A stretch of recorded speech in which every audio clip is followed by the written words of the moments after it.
So it's pouring rain out hard, so I have to make a video indoors. So it'll be a educational video, of course, about something nobody wants to hear about.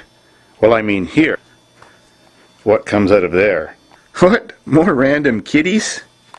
Get out of there, I'm trying to make a video. Come on. Come on. Anyways, let's get to business.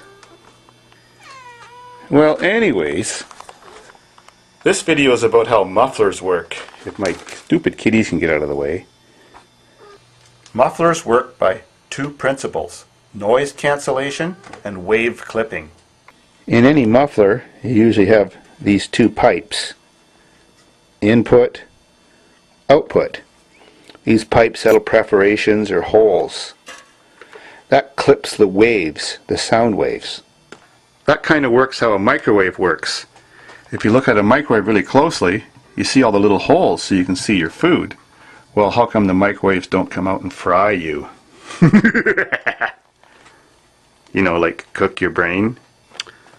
So all forms of radiation that travel in the form of a wave, which most radiation does, comes in different size waves. The height of the wave is called amplitude, and the closeness together of the wave is called frequency.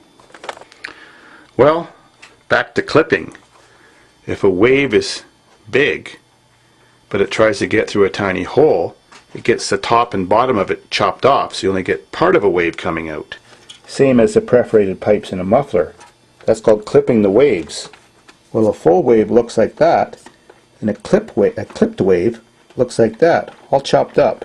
Well, a chopped up wave is definitely not as loud as a full wave, and it definitely sounds different. So that's a good thing when you're standing behind a muffler. So when you try to pass a large wave through a small hole, it gets its top and bottom clipped off a lot. That changes the properties of a wave a lot. It makes it very ineffective.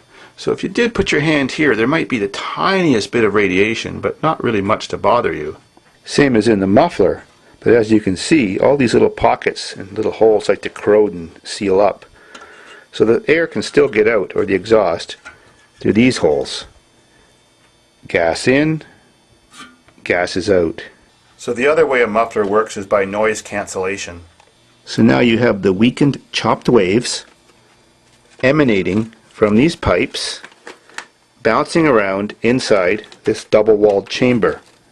Double-walled, this is what I mean. When I cut the part out that went there, most mufflers have two walls, except resonators. The reason they have two walls is because there's pressure waves in there and sound waves, and they're vibrating the metal surfaces.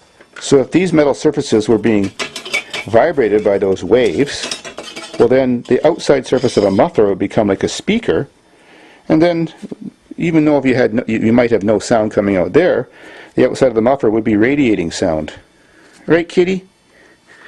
So having two walls is kind of a good thing and a bad thing. You might think it makes the muffler last longer, but if you look inside, it actually holds the corrosive moisture that's in a muffler and helps corrode it and actually make it last less long.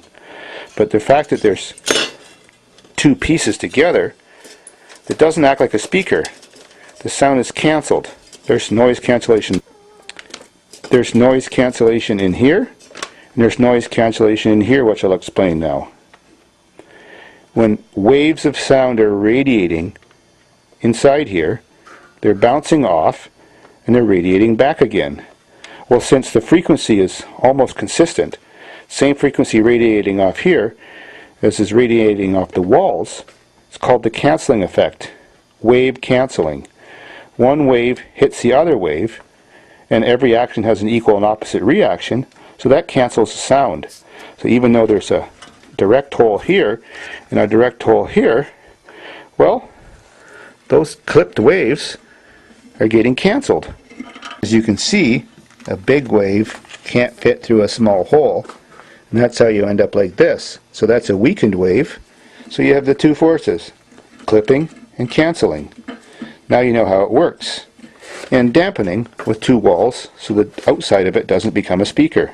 You'll also notice on performance cars, they're not like tiny 1.5-inch pipe like this. They might have 3-inch exhaust pipe, and the sound is much cooler. It's a much deeper sound because it allows a larger wave to fit and travel through that pipe. It's not being clipped. And a small car like this thing came off of, like a Cavalier 2.2, well, the wave is sort of clipped the whole lot, so you have that little farty sound that they make. Because a bigger wave would like to fit through there, but it can't quite. So, simple as that. Old-fashioned technology, very effective, and in many circumstances not very power restrictive. Cool.